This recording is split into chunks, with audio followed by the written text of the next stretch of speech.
Olá, queridos amigos, queridos irmãos, que alegria estarmos juntos mais uma vez no nosso segundo episódio do Bem Maior. O primeiro já foi muito legal, a receptividade foi boa, né, Milena? Sim, o primeiro foi muito bom e nós esperamos que continuem tendo muitos acessos, que o pessoal goste de assistir os conteúdos que nós estamos trazendo. Porque o que a gente quer, na verdade, é isso, né? Levar a boa informação, a notícia do bem, principalmente a notícia do bem, e que possa chegar a muitas mentes e corações. Esse é nosso objetivo, né? Dois. Com certeza. E é por isso que a cada semana nós estamos trazendo convidados novos, com temas novos, e vocês também podem sugerir. E isso é verdade. A gente estava conversando aqui em off, eu e Milena, a gente oportunamente também vamos trazer dicas de livros, né? Dicas de filmes para você assistir.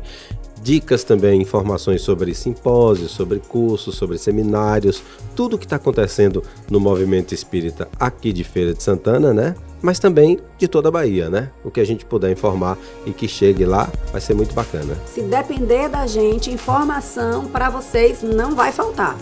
E como o nosso primeiro convidado, Marcelo Martinho, já foi muito bom, esse então é nobilíssimo, né?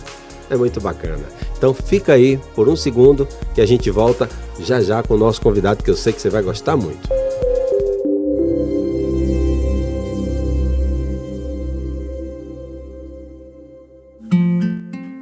Olá a todos! E hoje nós estamos trazendo um convidado muito especial. O nosso convidado de hoje é Marcos Machado e nós vamos bater um papo muito legal sobre o movimento espírita e o espiritismo. Seja muito bem-vindo, Marcos. Olá, Milena. Olá, Carlos Augusto.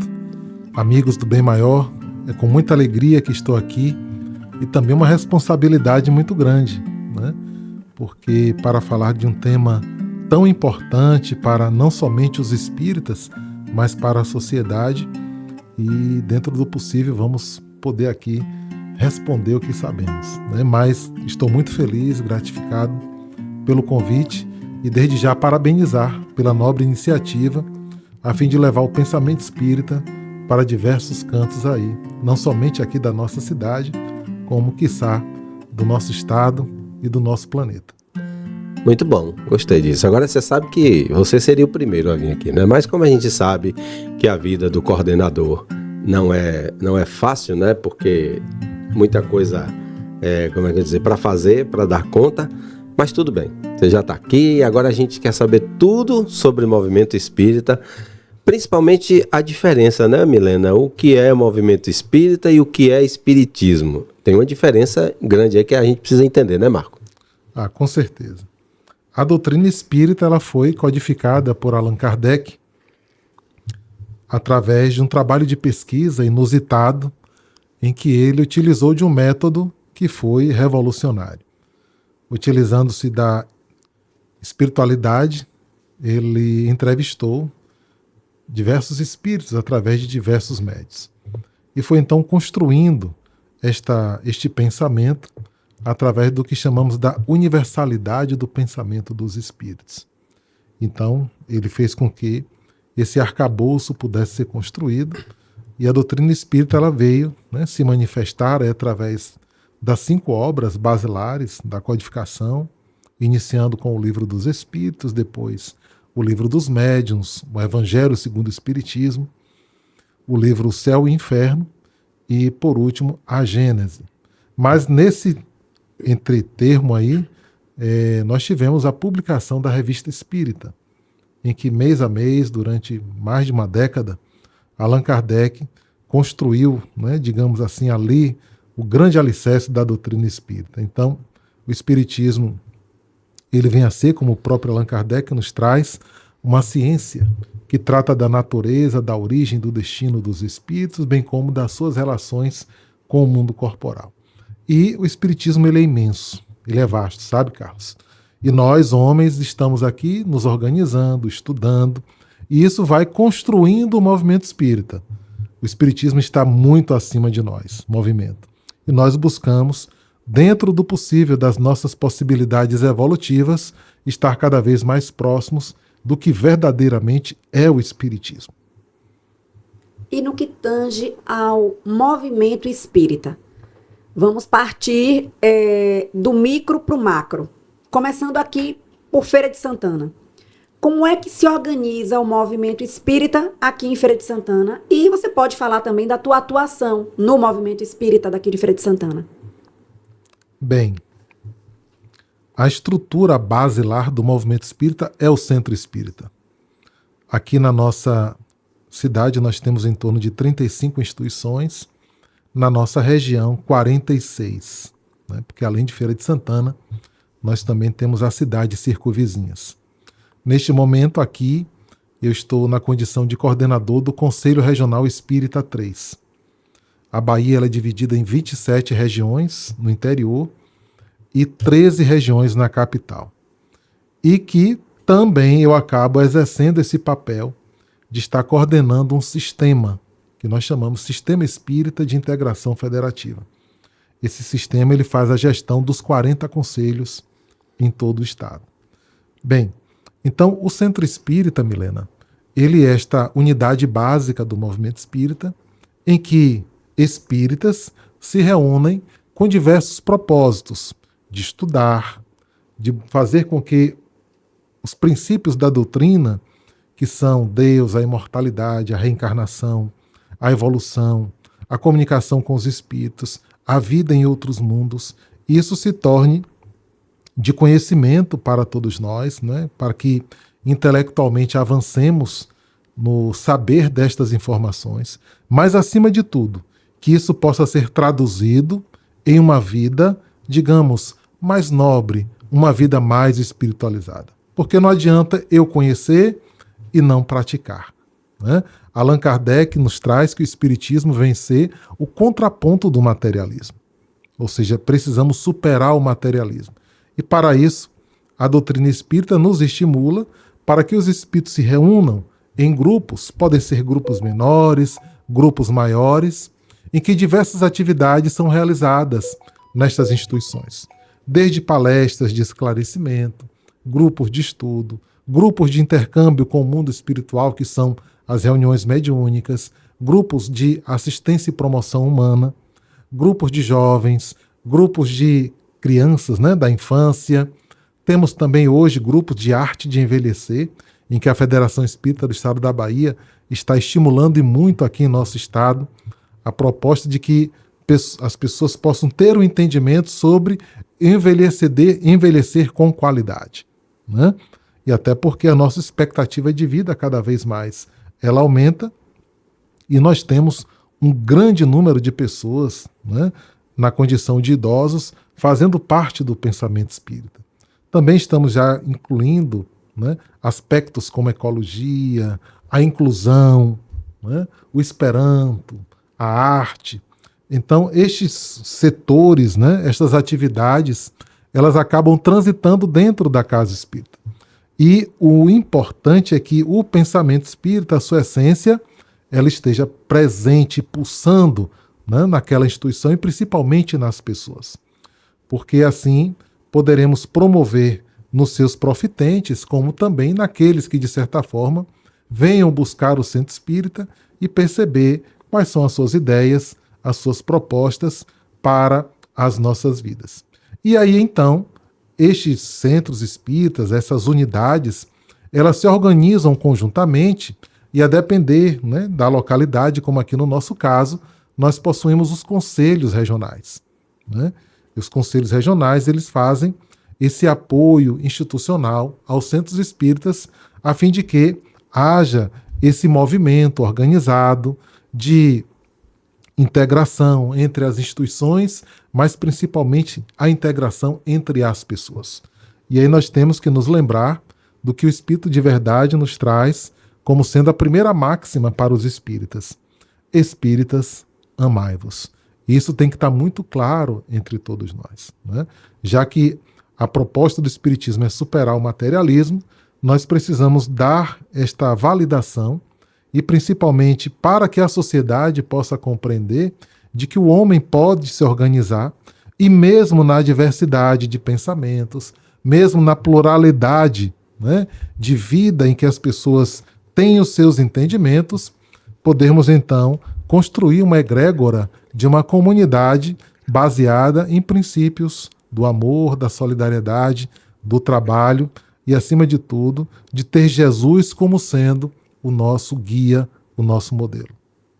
E nesse intuito de promover a interação, a integração entre as casas espíritas, entre os membros, no movimento espírita, né, ligado às casas, elas respondem hierarquicamente ou obedecem a algum regimento ou algum estatuto, algo que normatize o funcionamento dessas casas espíritas, ou no movimento espírita não tem essas questões hierárquicas? Como é que funciona? Explica pra gente.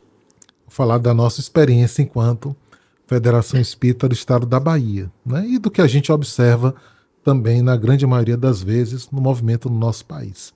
Não há nenhum tipo de hierarquia, Milena. Pelo contrário, né? O nosso movimento, ele tem uma espécie de horizontalidade. Não existe, né, os superiores, aqueles que estão abaixo, não existe os melhores, né? A gente não deve nem pensar nesta maneira. Na verdade, nós estamos espíritas, momentaneamente encarnados, e devemos aproveitar a oportunidade que Deus nos concedeu para que venhamos nos dar as nossas mãos, né? O movimento federativo, ele vem no intuito de fazer com que os espíritas eles estejam mais próximos uns dos outros, que possamos construir consensos dentro das nossas possibilidades de convivência e, acima de tudo, que o pensamento espírita ele possa não apenas ser difundido, né, para a sociedade, para os seus profitentes, para os seus para as pessoas que são simpatizantes, né, mas que estas ideias também possam alcançar outros rincões da sociedade.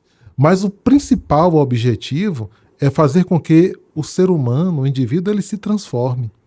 Ele possa cada vez mais se tornar numa pessoa melhor.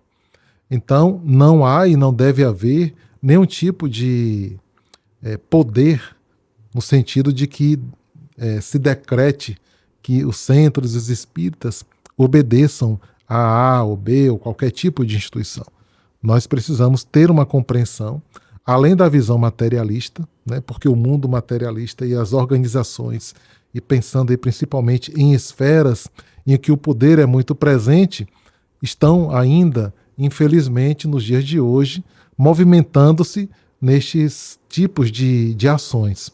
A nós, espíritas, precisamos cada vez mais estar inovando e pensando de que o objetivo principal é a transcendência, é a elevação, e que isso possa, quiçá, um dia reverberar na nossa sociedade.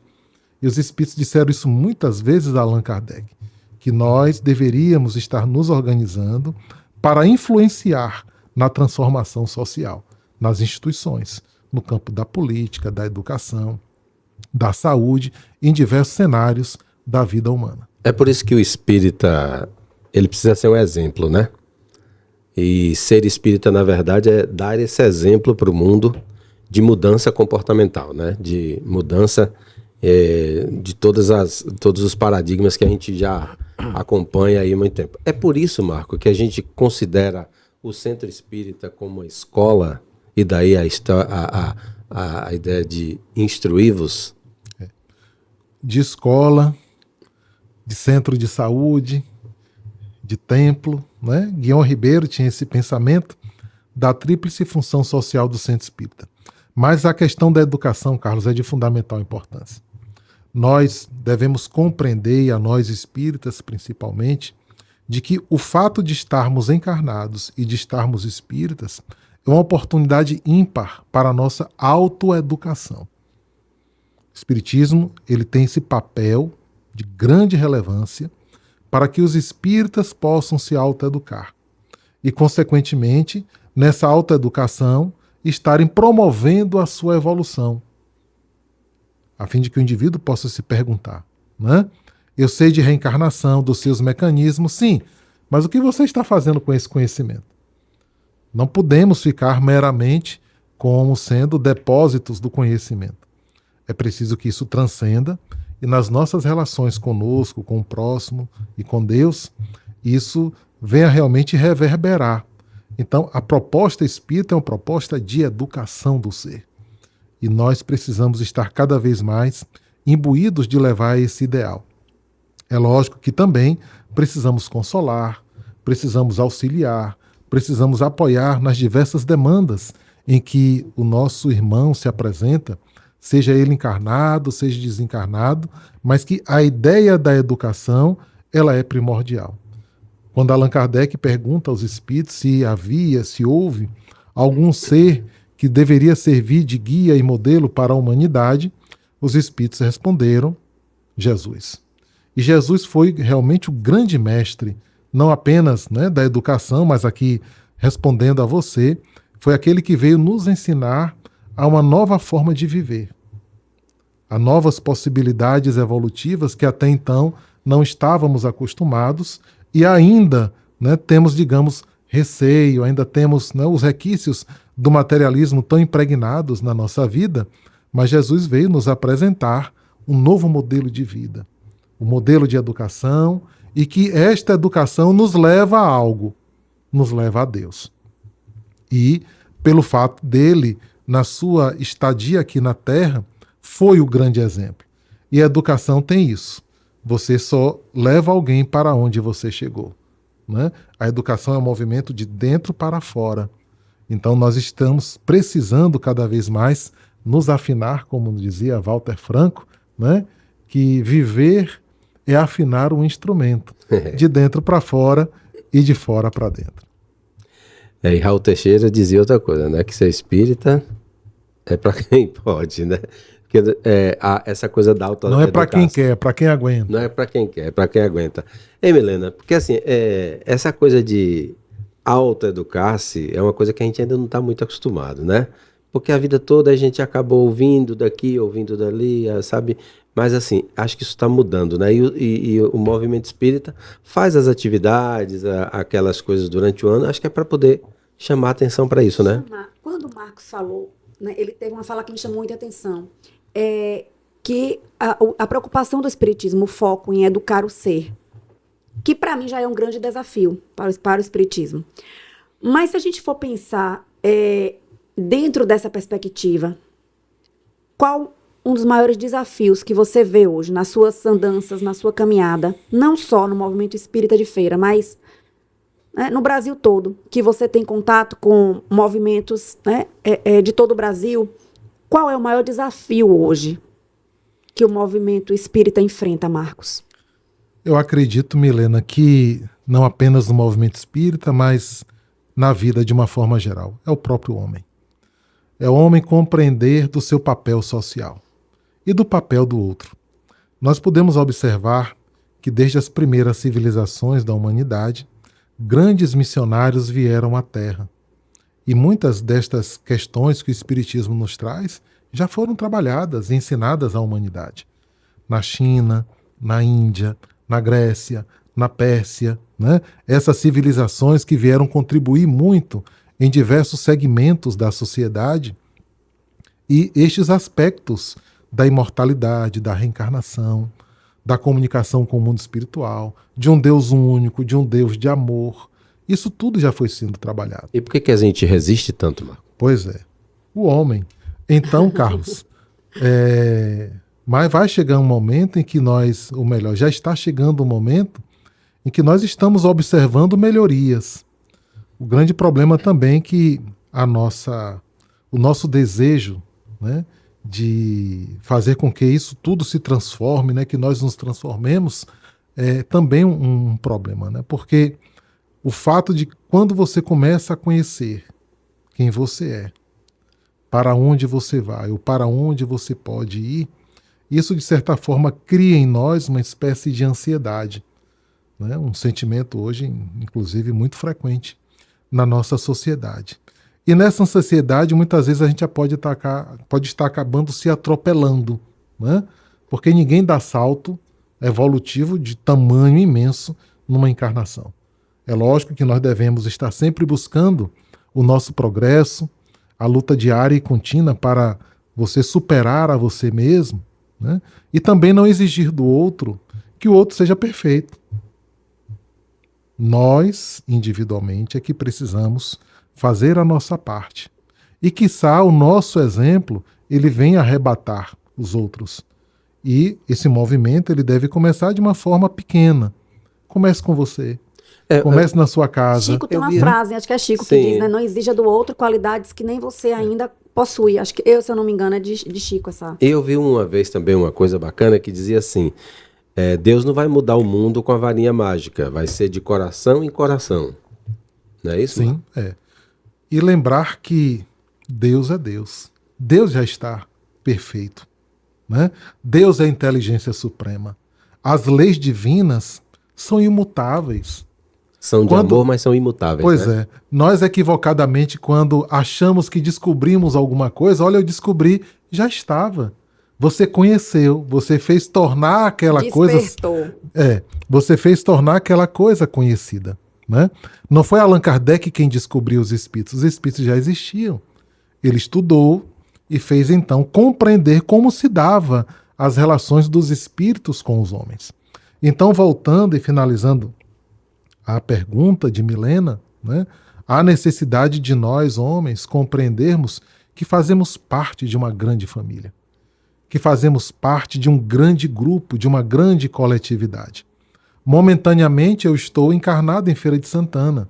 Alguém que nos ouve está momentaneamente encarnado em Salvador, em São Paulo, em outra cidade. Numa outra vida, eu posso estar lá. Nesta encarnação eu estou com o sobrenome Machado. Na próxima eu posso estar com o sobrenome, né, e vivendo em outro país, numa outra família.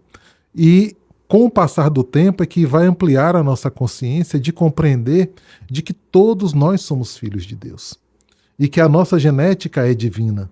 E de que o amor é a tônica das nossas relações. Para que, um dia os povos, né, possam compreender desta integração. E aí superaremos todo tipo de divisão, de cor, de sexo, né, de questões sociais, de questões de intelectualidade. Então, isso tudo é passageiro, é da matéria. Né?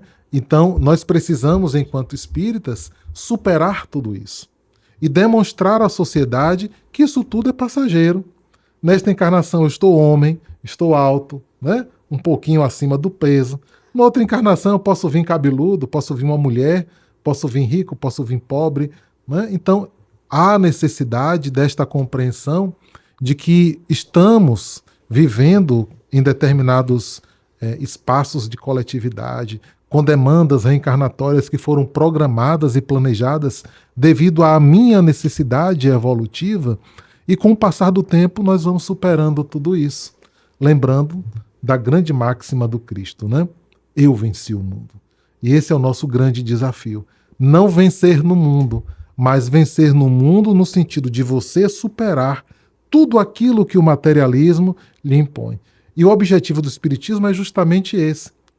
Não é para que a gente queira saber o livro dos espíritos de trás para frente, de frente para trás, o livro dos médiuns, né? A revista espírita não é isso.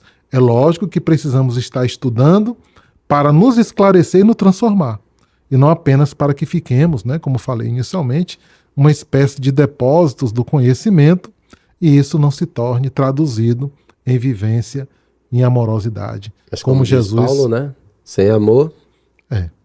E é o que o Espírito de verdade nos diz, ó, espíritas, amai-vos, instruí-vos. A questão principal é como fazer com que esta equação ela se torne realidade, né, e plena. Porque ainda como nós somos portadores do orgulho, do egoísmo, e começamos a achar que sabemos demais, que falamos bem demais, como se isso fosse o suprassumo. E aí eu me lembro de Francisco de Assis, quando certa vez ele orientou, né, aqueles que o seguiam no seu trabalho lá em Assis, na Itália, para que eles pudessem pregar o Evangelho. E, se fosse necessário, que utilizassem das palavras. Então, isso para mim é o grande referencial que precisamos ter nas nossas vidas. Eu não preciso sair por aí dizendo que eu sou espírita, que eu sou palestrante espírita, que eu faço isso, aquilo. Né? É importante, mas o principal é como eu estou agindo no mundo. Né? Como eu estou agindo no mundo. Vamos falar do Centro Espírita, Milena?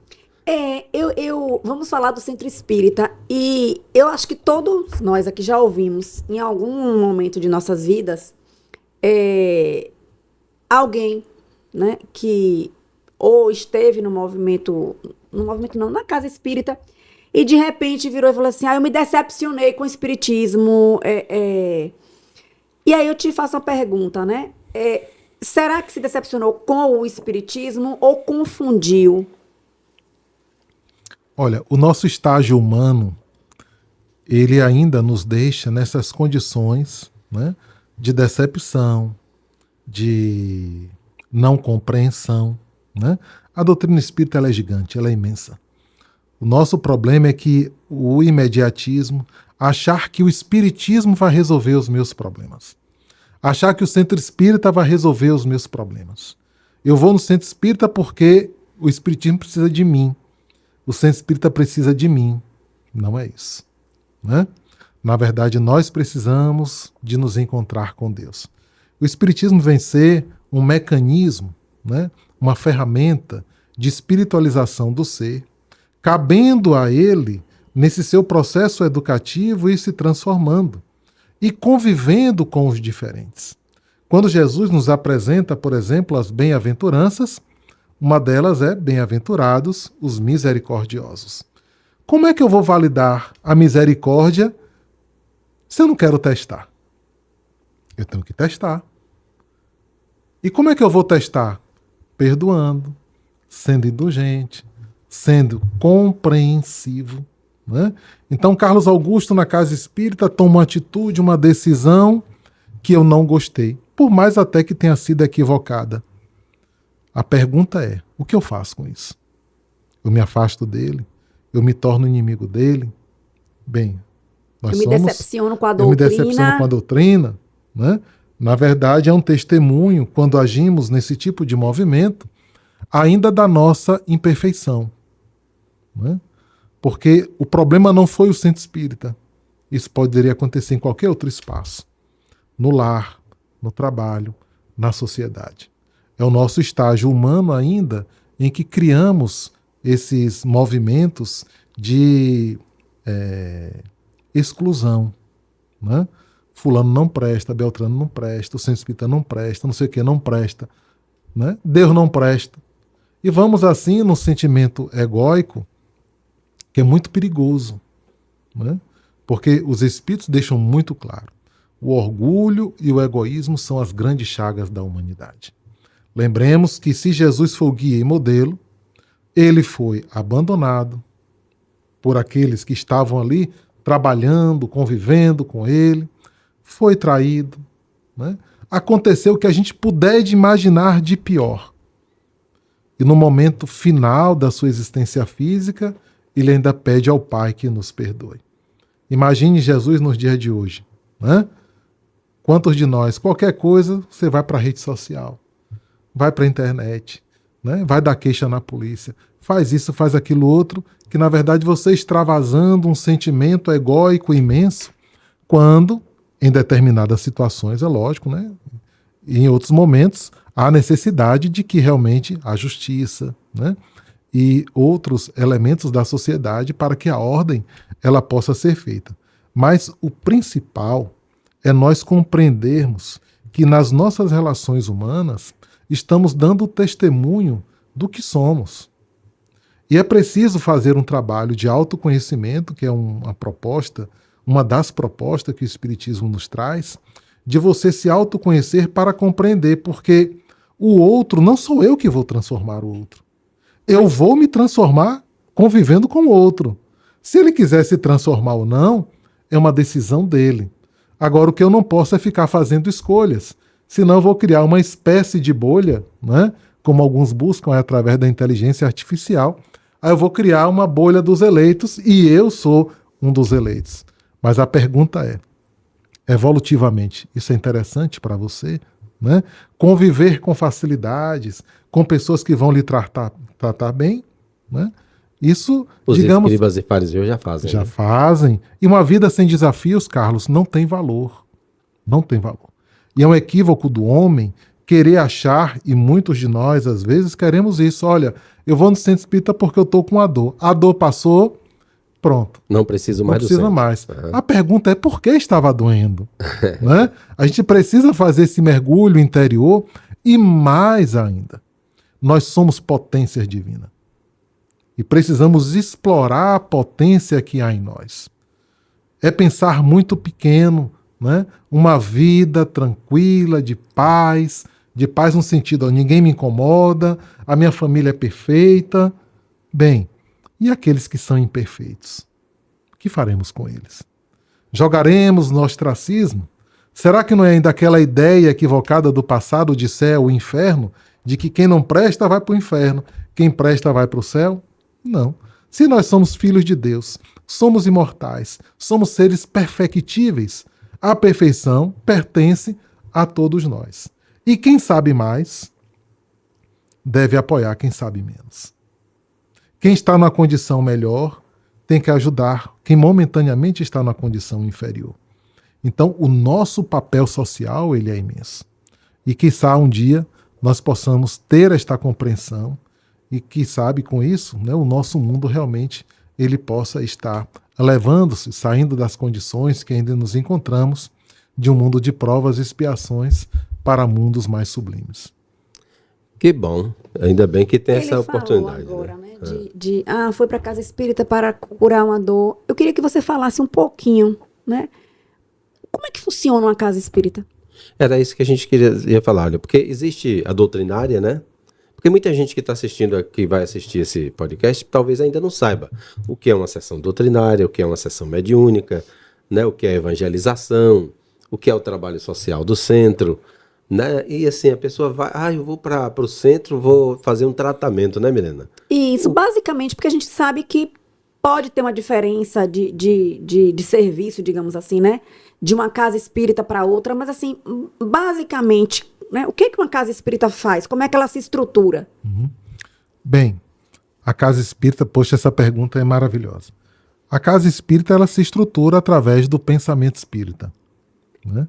E isso tem que ser basilar. É como se fosse o alicerce, né? O espiritismo tem que ser o alicerce da instituição, para que ali o pensamento espírita ele possa ser professado, estimulado aos seus membros a viverem naquilo que o pensamento os estimula a viver. E a casa espírita ela tem diversas facetas. Você tem uma casa imensa, né, com 2.000, 3.000 frequentadores e trabalhadores, a casas pequenas, de 3, de 4, de 5. Muitos grupos são grupos familiares, ainda nos dias de hoje. Então, o centro espírita ele pode oferecer, a nível de atividades, diversas possibilidades, né? Como você aqui comentou, uma das que é mais comuns são as palestras públicas, em que temas diversos, à luz do espiritismo, são trabalhados a respeito da imortalidade, do amor, da reencarnação, sobre Deus, né? O estudo sobre os problemas humanos à luz do espiritismo. Então, tudo isso é uma forma de poder fazer com que esse pensamento ele possa chegar de uma forma mais ampla, né? Normalmente há grupos maiores que estão presentes nas instituições. Mas além das palestras, nós temos também grupos de estudo, que estudam as obras da codificação, como o Livro dos Espíritos, o Livro dos Médios, o Evangelho, o Céu e o Inferno, a Gênese, outras obras da literatura espírita, estudarmos temas. Tem hoje grupos que se aprofundam em estudar tema. O grupo que estuda a reencarnação, o grupo que estuda a imortalidade, o grupo que estuda Deus, o grupo que estuda a mediunidade, saúde, né? O nosso movimento ele, de certa forma, anárquico, porque não há, digamos assim, olha, você tem que fazer isso, fazer aquilo. Então, cada um vai se adequando. Agora, é interessante conhecer a base, né? A FEB mesmo tem um trabalho, né, muito interessante nesse sentido de comece pelo começo. Comece pelo começo. Né? O Livro dos Espíritos, o Livro dos Médiuns, a Revista Espírita, né, se puder estudar, para que depois você possa ir para outras obras. Até porque nós precisamos ter, como Allan Kardec bem colocou, esse senso crítico, crítico no sentido de ter, né, aguçado a consciência de compreender se aquilo que está sendo posto em uma determinada obra literária, se ela está de acordo ou não, né? Não é para a gente ficar brigando né, com um revólver, né, uma faca no pescoço dos médicos, das pessoas. Não, mas para você ter esta compreensão. Tanto é que Allan Kardec nos indicava que nós deveríamos ter uma biblioteca no centro espírita ou em nossas casas de livros espíritas e de outras obras, para que essa ampliação, né, cultural pudéssemos então compreender uma visão ampliada a respeito daquilo que os espíritos nos trazem e o que é que os outros autores, outros pensadores nos trazem também. Então, os grupos de estudo são de extrema importância, né? E a necessidade e a importância da gente começar pelo começo. Nós temos também na área da educação. Falando em começar pelo começo, Marco, só para complementar o que você está falando, se alguém chega para você hoje e fala assim, Marcos, eu quero conhecer a doutrina espírita, por onde eu começo? Que livro você indicaria? O Livro dos Espíritos. É o livro basilar que ali, naquelas 1019 perguntas e respostas, a gente começa, né? A gente começa a ter assim uma visão mais ampliada, né, das questões, das coisas, mas isso não quer dizer que você vai conhecer o Espiritismo. Tem um outro livro que é o Espiritismo também, que seria ainda mais interessante começar para neófitos, né, pessoas que estão aí, né, nesse intuito ainda, se é o que eu quero ou não. Tanto é que Allan Kardec já alertava que o ideal era que a pessoa que é materialista, ela primeiro se tornasse espiritualista, para depois se tornar espírita. E o que é o Espiritismo? É um livro de perguntas, né? Diálogos ali que o Kardec nos traz, que para quem está chegando é a oportunidade de ter, digamos assim, um mínimo de conhecimento. O Livro dos Espíritos, aí sim, né, um grande tratado de filosofia e de ciência, né? Para a vida toda, e que a gente deve estudar todo dia, Carlos. O Livro dos Espíritos não é um livro para você estudar um período e depois esquecer dele, não. Não é para sair da cabeceira. Não, até porque, à medida em que vamos evoluindo, as questões nós começamos a ter uma consciência mais ampliada a respeito daquelas respostas. Hoje você pode ler, entender de uma forma, amanhã você já começa a compreender de uma forma mais ampliada sobre aquele assunto. Então, os grupos de estudo são de extrema relevância. E aí, se for possível, se na casa tiver crianças, criarmos um espaço para crianças. Qualquer pessoa pode entrar no grupo de estudo? Depende do grupo de estudo, né? Grupos que são, digamos assim, mais avançados no estudo, há necessidade de que a pessoa tenha um conhecimento mínimo necessário para estar participando daqueles assuntos, daqueles temas, né? Mas, assim, normalmente não há um rigor, né, nesse sentido. Agora, há necessidade. Então, por exemplo, se eu sou médico, eu quero ser um neurocirurgião, primeiro eu tenho que fazer uma residência em cirurgia, para depois eu fazer uma residência em neurocirurgia. Só lembrando que não existe dentro do espiritismo aquela coisa de hierarquia para conseguir isso, para poder fazer isso, não. É você com você mesmo, né? É você estudando, aprendendo. Você pode até, inclusive, estudar em casa, e se quiser fazer parte do grupo e tiver conhecimento, até aí tudo bem. Mas a gente tem o ESD, né? Sim, é um projeto da Federação Espírita Brasileira, que é o estudo sistematizado da doutrina espírita. Uma maneira de facilitar, né, para que os centros espíritas, a nível pedagógico, possam promover o estudo e que haja, digamos, uma organização. Né, porque não adianta somente nós termos os livros para estudar. Milena, que é educadora aqui, sabe muito bem que nós precisamos de métodos. E não quer dizer que quem estuda o ERD tem que seguir à risca como o ERD ali se apresenta. Mas ele é um roteiro de estudo e nós precisamos de ter técnicas para que não apenas saibamos, né, transmitir, mas que o pensamento chegue no outro. Mediar aquele processo. Mediar, porque as pessoas são diferentes, né? E é preciso que nós tenhamos muito cuidado com isso, porque eu posso fazer uma palestra e ter 50 pessoas na plateia. E você perguntar o que foi que as pessoas entenderam. Será que as pessoas entenderam da mesma forma? Né? Então, a metodologia, isso é muito importante de como nós devemos fazer. E saber chegar nas pessoas.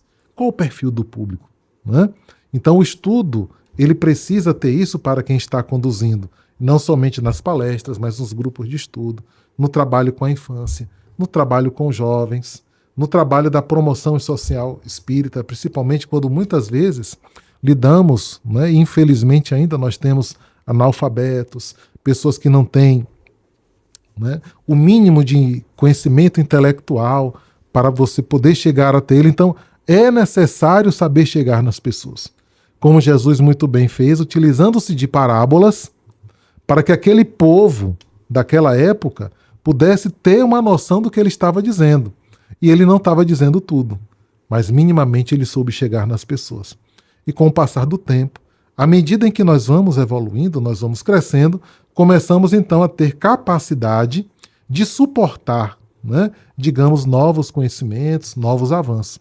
O Centro Espírita também ele é um laboratório do intercâmbio com o mundo espiritual. E que esse trabalho ele precisa ser realmente muito cuidadoso. Há necessidade do estudo. É como você entrar no centro cirúrgico para querer operar sem nunca ter tido uma aula de cirurgia, sem conhecer anatomia, sem conhecer fisiologia. Então, há a importância de se estudar para ser um dialogador, que é aquele que conversa com os espíritos, de ser um médium, né, de psicofonia, de psicografia. Isso é muito importante. E também ampliar o entendimento sobre mediunidade e reuniões mediúnicas. É comum ainda, na grande maioria das vezes, estarmos vinculados a reuniões de socorro, reuniões de desobsessão, reuniões para esclarecer espíritos que são sofredores. E é muito importante isso. Mas podemos também utilizar para outros objetivos, para pesquisa, fins de educação, da saúde, da comunicação, porque se os espíritos estão por aqui, nós precisamos nos aproveitar dele. E os espíritos mais esclarecidos, eles gostam muito disso. Então, há necessidade de que a gente não fique meramente preso a seguir somente uma linha de trabalho. Nós temos aí um universo imenso a nosso favor. Marcos, agora te interrompendo rapidinho, mas ainda dentro dessa parte do estudo. Carlos tinha perguntado se qualquer pessoa poderia participar de um grupo de estudo. Isso vale também para o grupo mediúnico? Qualquer pessoa pode participar da reunião mediúnica? Allan Kardec nos alerta muito sobre isso, Milena. A importância de se conhecer o que está se fazendo, né? Então, é de fundamental importância. Até porque a mediunidade, e muitas vezes, ela mexe muito com o nosso psiquismo, com a nossa saúde mental. Então, uma pessoa desestruturada ainda, precisando ajustar-se, né, no campo das emoções, mesmo sendo médium e já sendo colocada de imediato numa reunião mediúnica, pode ser um perigo imenso. Porque nós sabemos que os espíritos influenciam nossas vidas. E quem são esses espíritos que estão influenciando? Né? Saber se a pessoa realmente quer isso. Ela pode ser médium, mas ela não quer trabalhar numa reunião mediúnica. Ela quer trabalhar em outras coisas. Né? Ela às vezes não quer nem ser espírita.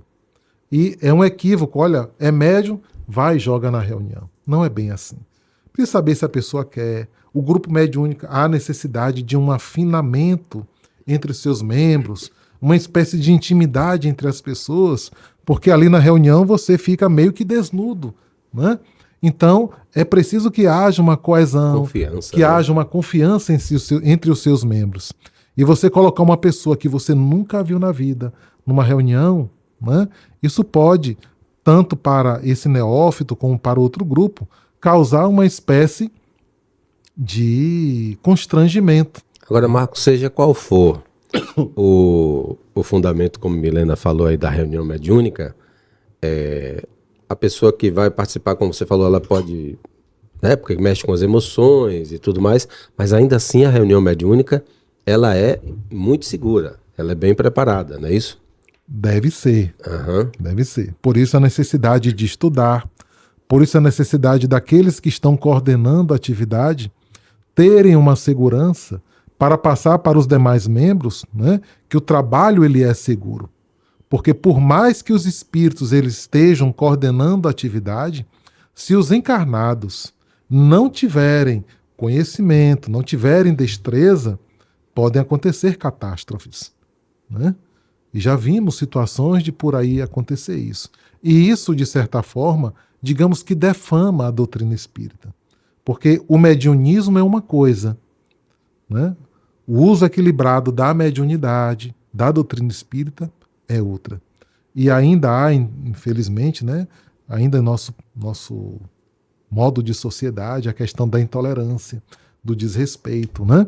Religiões que se denominam ou se autoafirmam como sendo as mais importantes por numericamente apresentarem um número maior de pessoas, né? As questões sociais, culturais. Então, ainda vivemos um modelo um pouco distante do que a gente tanto anseia. Mas, graças a Deus, com o passar do tempo, isso tem melhorado e cabe aos espíritas e à sua comunidade fazer valor, né, ao que é o espiritismo, ao que é verdadeiramente um centro espírita, a fim de que possamos prestar trabalhos sociais, e sociais, quando aqui falamos, não é somente o trabalho da assistência e promoção humana, do alimento, do atendimento, né, social, econômico, não. É o trabalho social de você receber uma pessoa que chega com uma ideia suicida no centro espírita, um pai que perdeu um filho, o desencarne de um familiar, né, questões diversas de saúde, uma morte pré-eminente. Isso é um trabalho social. Não quer dizer que com isso a pessoa vai se tornar espírita, mas você já esclarece o outro. Ele começa a ter uma compreensão da vida a respeito do que ele é, ou do que há de acontecer com ele. Então, o centro espírita ele tem que ter esse zelo, esse cuidado. Não ficarmos preocupados de que o centro tem que estar cheio, lotado de gente. Não é isso, né? A gente precisa entender que quantos estiverem lá, pode ser 10, 20, 50 mil, mas que a casa tenha o propósito de promover a educação daqueles indivíduos, né? Não é para a gente encher o centro de gente só para dizer que tem números. Não é isso. O objetivo é a nossa transformação. Basta lembrar que Jesus trabalhava com 12, mas tinha hora que ele estava com 3, tinha hora que ele estava com 1, né? Teve momentos que ele foi lá para os 72, para os 500. Então, a cada espaço e a cada momento ele ia administrando, sabendo com quem ele poderia contar. E nós, espíritas, precisamos estar muito atentos a isso. Não existe nenhum tipo de determinação de que os centros espíritas tenham que estar lotados. O centro espírita tem que ser, sim, um espaço agradável, um espaço em que as pessoas se sintam bem, de acolhimento, que a fraternidade, que o amor, que o respeito, que a compreensão se façam presentes. Isso sim, nós podemos, com certeza, atrair, né, uma multidão de pessoas como Chico Xavier muito bem soube fazer, vivendo, né, o lado humano integrado no propósito de Jesus. Porque é o exemplo que irá realmente fazer com que arregimentemos um número expressivo de pessoas. Mas o principal é: se transforme primeiro. Se torne uma pessoa melhor primeiro.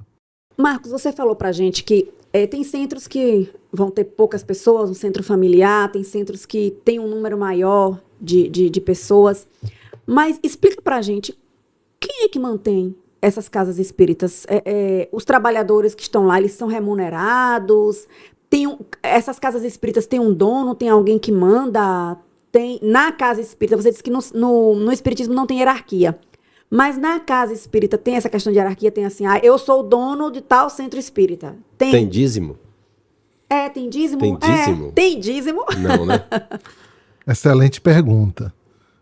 Na verdade, a comunidade espírita, baseada nos seus preceitos, ela precisa se estruturar de uma forma organizada a fim de que possa ser construída verdadeiramente uma espécie de comunidade, né? É lógico que para a convivência com a legislação humana, precisamos ter, digamos, um estatuto, precisamos ter documentos que façam com que a gestão ela possa estar legalizada e, acima de tudo, também gerar um modelo de ordem e, acima de tudo, de amorosidade, baseado nos mais nobres preceitos, principalmente aí falando dos preceitos cristãos. Então, o centro espírita, a gente pode até brincar que, se for para ter dono, o dono é Jesus, né? E ele deixou bem claro de que, se 2 ou mais estiverem reunidos em nome dele, ele ali estaria presente. Então, a diretoria são companheiros que estão ali momentaneamente conduzindo a instituição, e é preciso ter o entendimento de que não estão ali pelo poder, mas pela transformação, né? Porque as lideranças, de preferência, são aqueles que devem estar estimulando a mudança de hábitos, a transformação moral, o crescimento. Porque um presidente ou um modelo colegiado, né, mas a todo espírita, mas principalmente quem está à frente à instituição, deve se fazer perguntas básicas, mas de fundamental importância. Aonde eu estou? Com quem eu estou? O que eu estou fazendo? Está me fazendo crescer? De que adianta eu ser presidente de uma casa, mas eu não estou sabendo aproveitar a atividade de estar presidente para me transformar? Né? Porque o presidente é uma liderança, é um condutor daqueles espíritos, daquelas almas, estimulando-as para a renovação mental, para o conhecimento espírita, para fazer com que a casa possa cada vez mais estar promovendo o pensamento espírita em seus membros.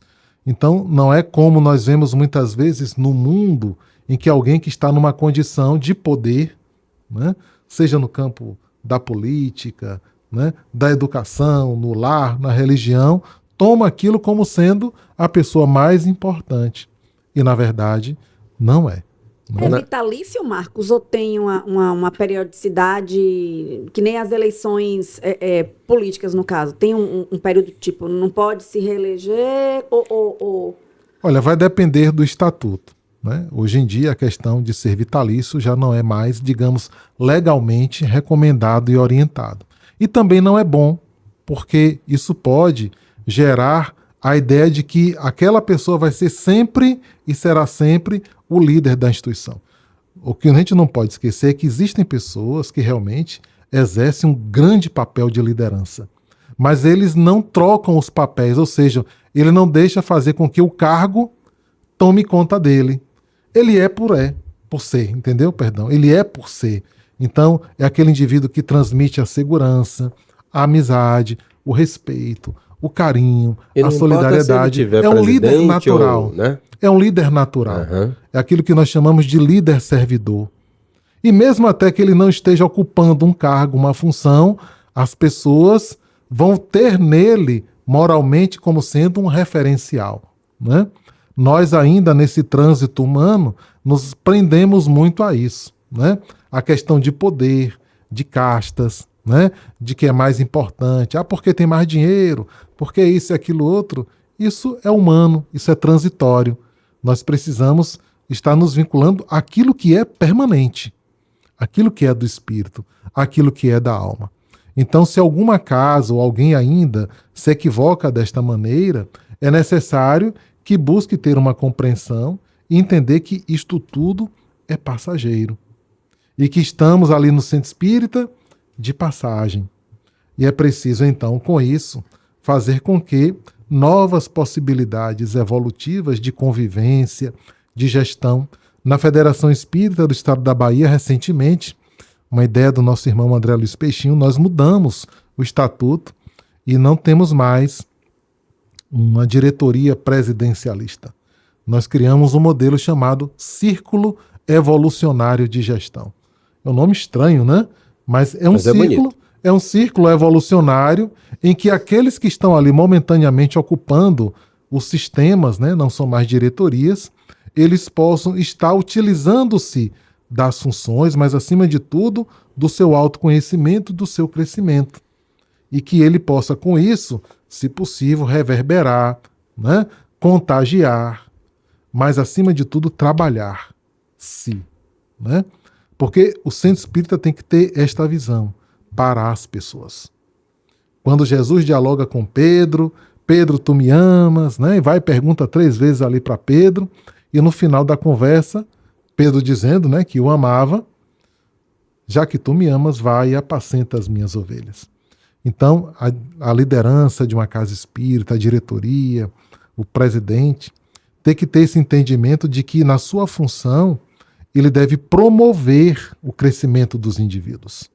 Mas como a gente está falando aqui, né, Milena, sobre movimento espírita, né? Sim, sim. A gente sabe que dentro do ano nós temos diversas atividades, mas temos também a Semana Espírita, que é bastante importante. E como eu sei que esse podcast vai estar no ar em pouco tempo, assim, as pessoas vão saber da Semana Espírita deste ano de 2024, que eu queria que o Marco falasse um pouquinho. O porquê da Semana Espírita, para quem é a Semana Espírita, sabe, Marco? Como é que é feita? Fala um pouco sobre...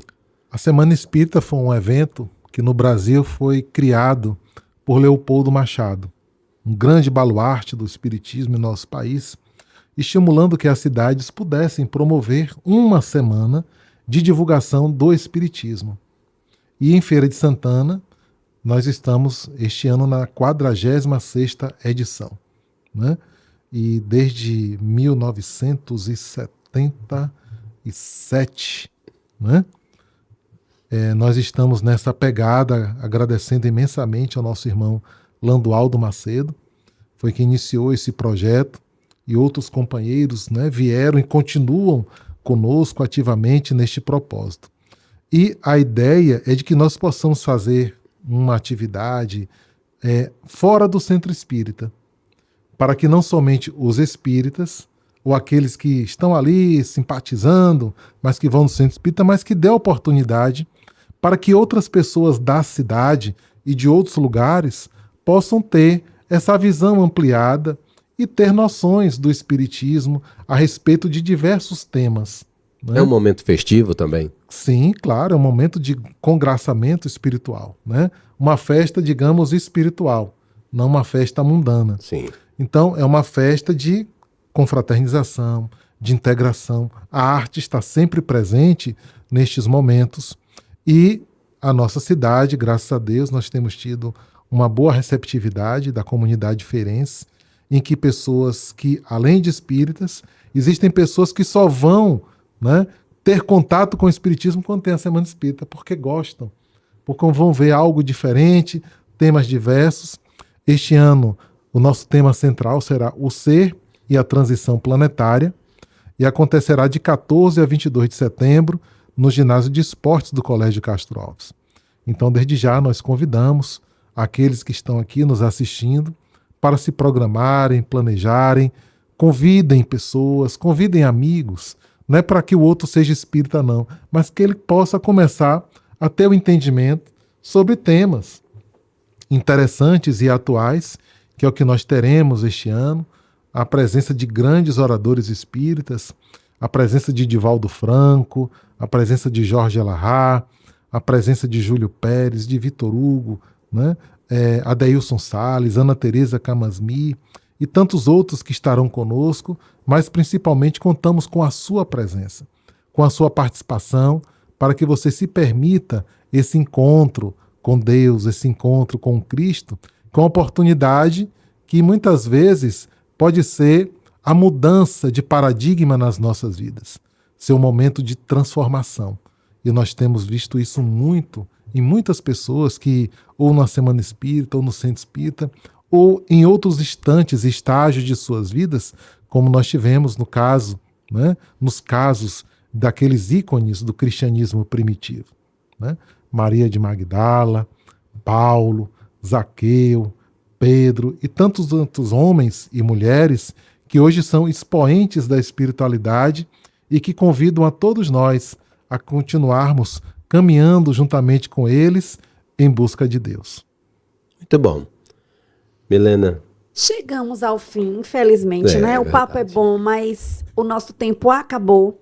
E nós gostaríamos de agradecer muito a Marcos pela presença dele aqui, pelos esclarecimentos que nos trouxe, não é isso, Carlos? É importante que vai ficar, né, na verdade. Então, assim, toda vez que alguém quiser consultar o que é um centro, como funciona, qual que é o movimento espírita de uma cidade, vai estar lá gravadinho, porque Marcos nos brindou hoje com informações preciosíssimas. Com certeza. E em outras oportunidades voltará aqui com outros temas. A gente não vai te deixar, não.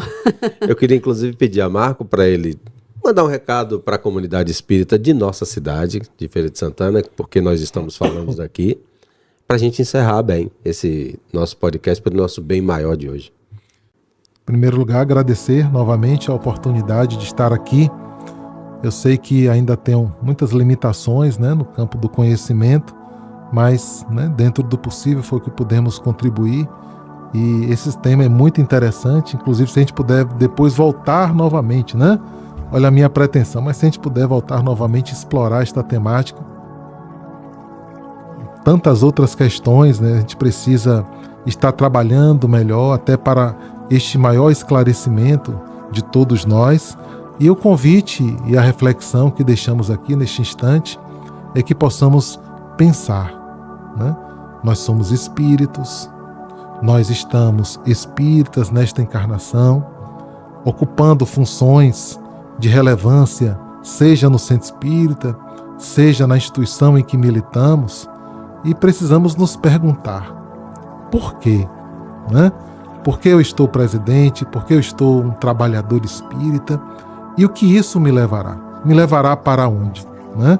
E com certeza, da forma como nós agirmos, seja na nossa vida íntima, na vida da nossa sociedade, na nossa instituição espírita, e acima de tudo na integração com os espíritas, como muito bem nos colocou Allan Kardec, da importância de que a comunidade espírita cada vez mais buscasse estar coesa, estar unida, em busca de uma unidade de pensamento, para que assim, como Cristo convidou a toda a humanidade a uma nova possibilidade de se viver. Então, esse é o convite que deixamos para todos, que saibamos aproveitar da oportunidade que estamos tendo nesta existência e ampliemos os nossos laços, porque não somente estaremos influenciando na comunidade espírita, nós poderemos mudar o mundo. Então, esse é um dos nossos papéis, uma das nossas missões.